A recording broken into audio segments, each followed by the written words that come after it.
আসসালামু আলাইকুম ভিউয়ার্স, আশা করি আপনারা সবাই খুবই ভালো আছেন। আমিও অনেক ভালো আছি। সাকসেস টিপস উইথ রাজন চ্যানেলের পক্ষ থেকে আপনাদের সবাইকে স্বাগতম।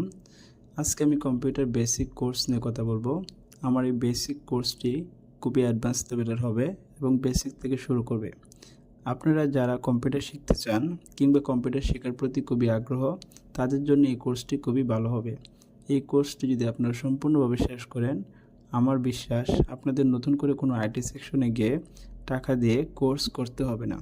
আপনার এই কোর্সটি শেষ করেই কম্পিউটারে যত ধরনের কাজ আছে, প্রফেশনাল অথবা নন প্রফেশনাল, সব ধরনের কাজই আপনারা করতে পারবেন। তো চলুন কথা না বাড়িয়ে আমরা কম্পিউটার কোর্সে চলে যাই। তো আমাদের এই কোর্সটা যেহেতু বেসিক থেকে শুরু হবে, সেজন্য আমি কম্পিউটার বেসিক থেকেই শেখাবো এবং এটা নতুনদের জন্য খুবই সাহায্যকারী হবে। অনেকেই এই বিষয়গুলো আমরা জানি, তবু যেহেতু এটা একটা বেসিক কোর্স, তাই বেসিক থেকে শেখানোটাই বেটার মনে হয়। তো চলুন আমাদের কম্পিউটার স্ক্রিনে চলে যাই। তো প্রথমে আমরা কম্পিউটার বেসিক কোর্সে যে জিনিসগুলো জানবো সেটা হচ্ছে কম্পিউটার আবিষ্কারকের নাম। কারণ আমি কম্পিউটার বেসিক কোর্স শিখলাম, আমি কম্পিউটার সম্পর্কে অভিজ্ঞ হলাম, কিন্তু আমি কম্পিউটার আবিষ্কারকের নাম জানলাম না, তাহলে তো কম্পিউটার সম্পর্কে আমার অভিজ্ঞতার কোনো দাম থাকলো না। সেজন্য কম্পিউটার আবিষ্কারককে সেটা আমাদেরকে জানতে হবে। তো কম্পিউটারের আবিষ্কারক বলতে গেলে দুজনের নাম আসে। একজন হচ্ছে কম্পিউটারের জনক চার্লস ব্যাবেজ এবং আরেকজন হচ্ছে যিনি কম্পিউটার আবিষ্কার করেন, তিনি হচ্ছে হাওয়ার্ড এইকেন। এই বিষয়টা আবার অনেকেই বোঝেন না, আমি যদি একটু বুঝিয়ে বলি। কম্পিউটারের জনক বলতে যিনি সর্বপ্রথম এই কম্পিউটার বলতে কোনো কিছু আছে বা এটা বানানো সম্ভব এরকম কিছু একটা ধারণা দেন, কিন্তু তিনি কম্পিউটার আবিষ্কার করেননি, তিনি কম্পিউটারকে বানানোর একটা পরিকল্পনা তৈরি করেন। এই জন্য চার্লস ব্যাবেজকে কম্পিউটারের জনক বলা হয়। পরবর্তীতে তার এই ধারণার প্রেক্ষিতে একটা পূর্ণাঙ্গ কম্পিউটার আবিষ্কার করেন হচ্ছেন হাওয়ার্ড এইকেন। এই জন্য হাওয়ার্ড এইকেনকে কম্পিউটার আবিষ্কারক এবং চার্লস ব্যাবেজকে কম্পিউটারের জনক বলা হয়। আশা করি আপনারা বিষয়টা বুঝতে পেরেছেন। প্রিয় ভিউয়ার্স, এইখানে আপনারা দু ধরনের কম্পিউটার দেখতে পাচ্ছেন, একটা হচ্ছে ল্যাপটপ আর একটা হচ্ছে ডেস্কটপ। পর একটু বলছি, এই ল্যাপটপে সব কিছুই দেওয়া থাকে, সেট আপ করা থাকে এবং এই একটা ল্যাপটপের মাধ্যমেই আমরা সব কাজ করতে পারি। কিন্তু ডেস্কটপে অনেক কিছু কানেক্ট করতে হয়। এটা হচ্ছে একটা মনিটর, আমরা এগুলো আলাদা আলাদাভাবে শিখব। তো চলুন আমরা দেখি ডেস্কটপের ভিতরে কি কি আছে। ডেস্কটপের ভিতরে প্রথমে যেটা থাকে সেটা হচ্ছে মনিটর। এখানে একটা মনিটর আমরা দেখতে পাচ্ছি, এটা হচ্ছে কম্পিউটারের একটা মনিটর। এরকম বিভিন্ন সাইজের, বিভিন্ন ডিজাইনের বা বিভিন্ন জেনারেশনের মনিটর থাকে, এটা তার মধ্যে একটা। তারপরে একটা ডেস্কটপের আর থাকে যেটা, তা হলো সিপিইউ। এই সিপিইউ একটা ডেস্কটপের সবচাইতে গুরুত্বপূর্ণ একটা পার্ট, কারণ এই সিপিইউ থেকেই কম্পিউটারের সমস্ত কার্যকলাপ পরিচালনা হয়।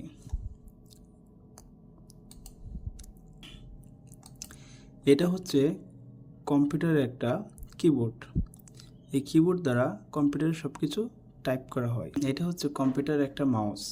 এই মাউসের তিনটা অংশ থাকে, একটা হচ্ছে লেফট বাটন, একটা হচ্ছে রাইট বাটন, এটা হচ্ছে লেফট বাটন, এটা হচ্ছে রাইট বাটন। এই মাঝখানের যে চাকার মতো যেটা দেখতে পাচ্ছেন, এটার নাম হচ্ছে স্ক্রল বাটন। এটার কাজ হচ্ছে এটা স্ক্রল করে করে উপর থেকে নিচে অথবা নিচ থেকে উপরে হয়। পরবর্তীতে রাইট বাটনের কাজ কি, লেফট বাটনের কাজ কি, সেটা সম্পর্কে আমরা বিস্তারিত জানব।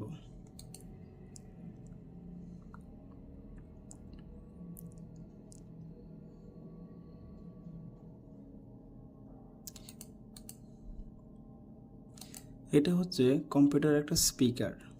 তো স্পিকারের কাজ কি আমরা জানি, স্পিকারের মাধ্যমে কম্পিউটারের সাউন্ডটাকে বের করে নিয়ে আসে, যাতে দূর থেকে আমরা সেটা শুনতে পারি।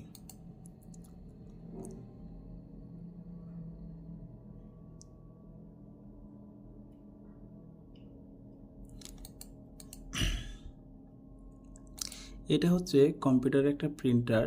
এই প্রিন্টারের মাধ্যমে কম্পিউটারের ভিতরের কোনো কাজকে বাহিরে আনার জন্য বা কোনো ডকুমেন্টসকে, কোনো ছবিকে যদি বাহিরে আনতে চাই তাহলে এই প্রিন্টারের প্রয়োজন হবে। এটা হচ্ছে এক ধরনের প্রিন্টার।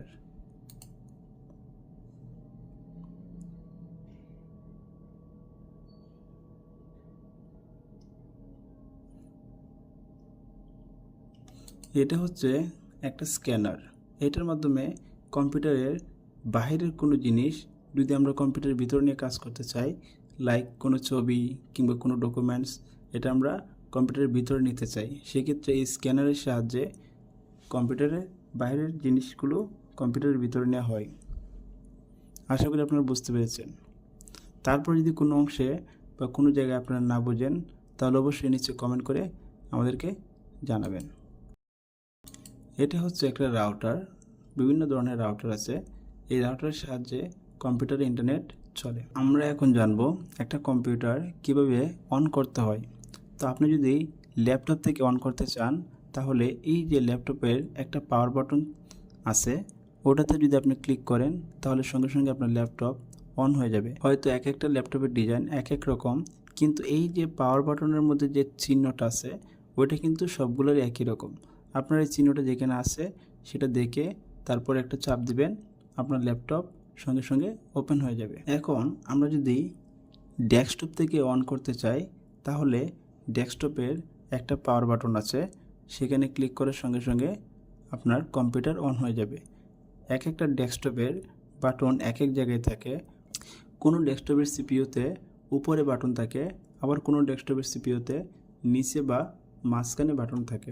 আপনারা দেখে নেবেন বাটনটা কোথায় আছে, তারপর সেখানে ক্লিক করার সঙ্গে সঙ্গে আপনার কম্পিউটার অন হয়ে যাবে। আমরা এখন শিখব কম্পিউটার কীভাবে অফ করতে হয়। তার আগে আমরা শেখার দরকার আমাদের এইটা কি। এটা হচ্ছে যে আমি যে নাড়াচ্ছি হাত দিয়ে এবং আমার সাথে সাথে যে এটা নড়াচড়া করছে, এটার নাম হচ্ছে কার্সর। এটা কাজ কি, এটা দিয়ে আমাদের কম্পিউটারের যাবতীয় কাজ করা হয়। এবং এই যে এটা আপনার রাইট বাটনে ক্লিক করার পর আপনি যখন লেফট বাটনে এই যে রিফ্রেশ করবেন, এইখানে একবার ক্লিক করার সঙ্গে সঙ্গে আপনার কম্পিউটার একবার রিফ্রেশ হবে। এখন রিফ্রেশ কেন করতে হবে, রিফ্রেশের কাজ কি এটা সম্পর্কে যদি বলি, রিফ্রেশ করলে কম্পিউটার স্মুথলি কাজ করে এবং কম্পিউটার যদি হ্যাং করে বা কোনো একটা বিষয় আপনি যদি ইনস্টল করতে চান কোনো ডকুমেন্টস, সেক্ষেত্রে রিফ্রেশ করলে আপনার কম্পিউটার আরেকটু দ্রুত কাজ করবে। এখন আমরা জানবো কীভাবে কম্পিউটার অফ করতে হয়। কম্পিউটার অফ করার জন্য আপনার প্রথমেই এই যে কর্নারে দেখবেন এখানে ক্লিক কার্সর রাখার সঙ্গে সঙ্গে স্টার্ট বাটন আসবে। এখানে যদি আমরা ক্লিক করি তাহলে এইখানে আমরা কিছু অপশন দেখতে পাচ্ছি। এক নম্বর হচ্ছে আমার নাম দেখাচ্ছে, এখানে এটা হচ্ছে আপনার অ্যাকাউন্ট। তারপরে এখানে কোনো ডকুমেন্টস রাখা থাকলে সেটা দেখাবে। এখানে পিকচার, এখানে সেটিং, এই যে এখানে দেখেন পাওয়ার বাটন লেখা আসছে। এই পাওয়ার বাটনে যখন ক্লিক করি আমাদের তিনটা অপশন দেখাচ্ছে। একটা হচ্ছে স্লিপ, একটা হচ্ছে শাটডাউন, একটা হচ্ছে রিস্টার্ট। এই তিনটার কাজ কি? স্লিপের কাজ হচ্ছে যদি আমি এটাতে ক্লিক করি তাহলে আমার কম্পিউটারটা ঘুমন্ত অবস্থায় চলে যাবে, অর্থাৎ কম্পিউটার অন থাকবে বাট কম্পিউটারের কোনো কার্যকলাপ আর অন থাকবে না, সেক্ষেত্রে এটা স্লিপ অবস্থায় থাকবে। আর এই যে এখানে লেখা আছে শাটডাউন, শাটডাউনে যদি আমি ক্লিক করি আমার কম্পিউটার অফ হয়ে যাবে। তারপর নিচে যে অংশটা আছে সেখানে লেখা আছে রিস্টার্ট। এই রিস্টার্ট মানে এখানে যদি আমি ক্লিক করি কম্পিউটার বন্ধ হয়ে আবার নিজে নিজেই অন হবে অথবা চালু হবে। এটা হচ্ছে রিস্টার্ট। ক্লিক দিলে আমার কম্পিউটার আবার আমার নিজে থেকে অন করতে হবে না, কম্পিউটারই সঙ্গে সঙ্গে নিজে থেকে চালু হয়ে যাবে। আশা করি আপনারা বুঝতে পেরেছেন। আজকে আমাদের ক্লাসে এইটুকুই থাকবে। দেখা হচ্ছে পরবর্তী ভিডিওতে। আর আমার চ্যানেলটি সাবস্ক্রাইব করে দেবেন যাতে পরবর্তী ভিডিও পাওয়ার সঙ্গে সঙ্গে আপনার এখানে নোটিফিকেশন চলে যায়। সবাই ভালো থাকবেন, সুস্থ থাকবেন। দেখা হচ্ছে নেক্সট ভিডিওতে। Bye bye.